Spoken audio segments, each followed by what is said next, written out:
The morning mist clung to the valley like a shroud, softening the edges of my family's land of 40-acre haven of wildflowers and whispering pines.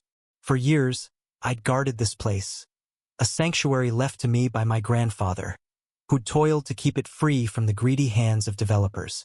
But HOA Karen, the self-proclaimed queen of our neighborhood's homeowners association, had other plans. She'd been eyeing my land for months, her saccharine smiles barely masking her ambition. When she announced her exclusive yoga retreat on my property without my consent, I felt a fire ignite in my chest. This wasn't just a trespass. It was a violation of everything I held sacred.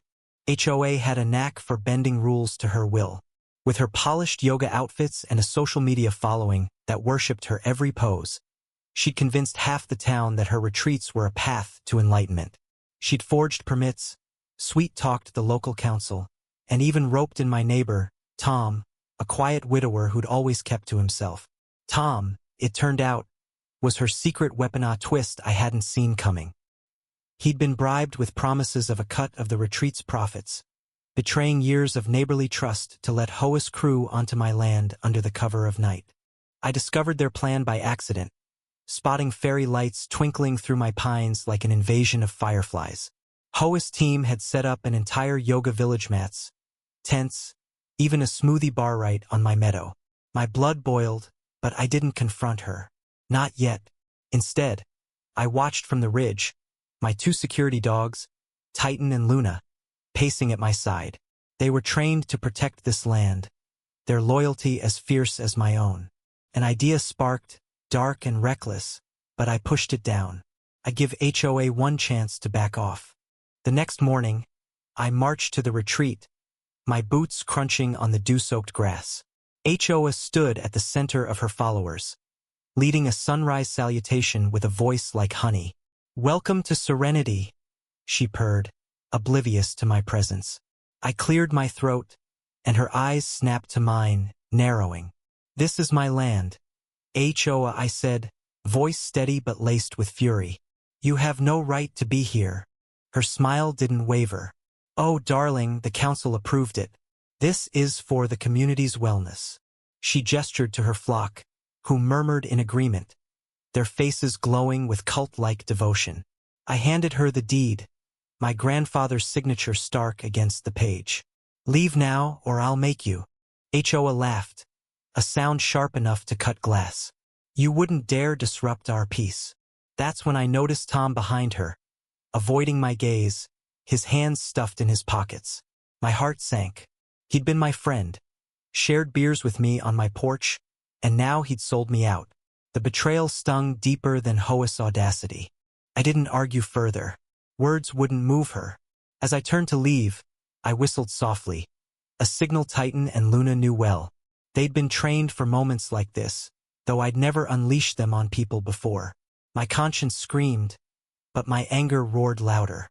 This land was my legacy, and HOA had defiled it. At sunrise the next day, the retreat was in full swing. Yoga mats dotted the meadow like colorful scales, and HOA's voice floated over the crowd, preaching mindfulness. I stood on the ridge, heart pounding, as I released Titan and Luna.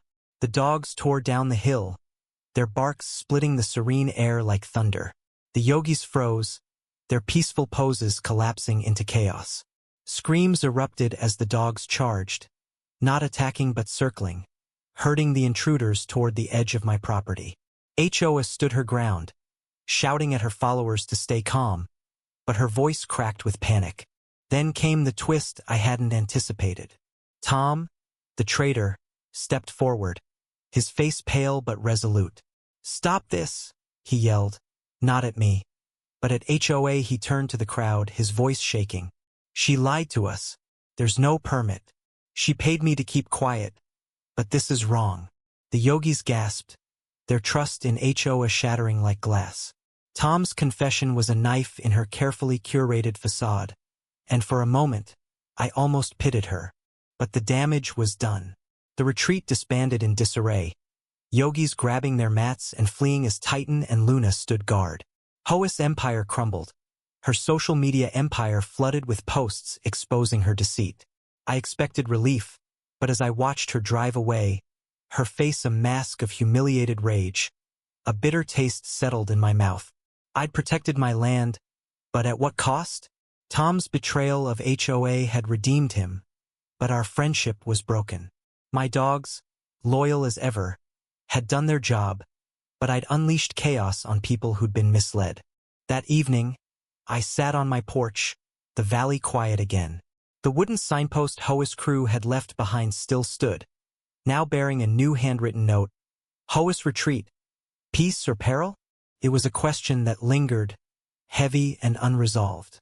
I'd won, but the victory felt hollow, tainted by the knowledge that I'd let anger dictate my actions.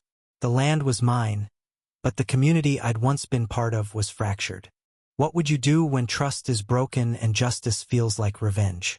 Share your thoughts on right, wrong, and the cost of standing your ground.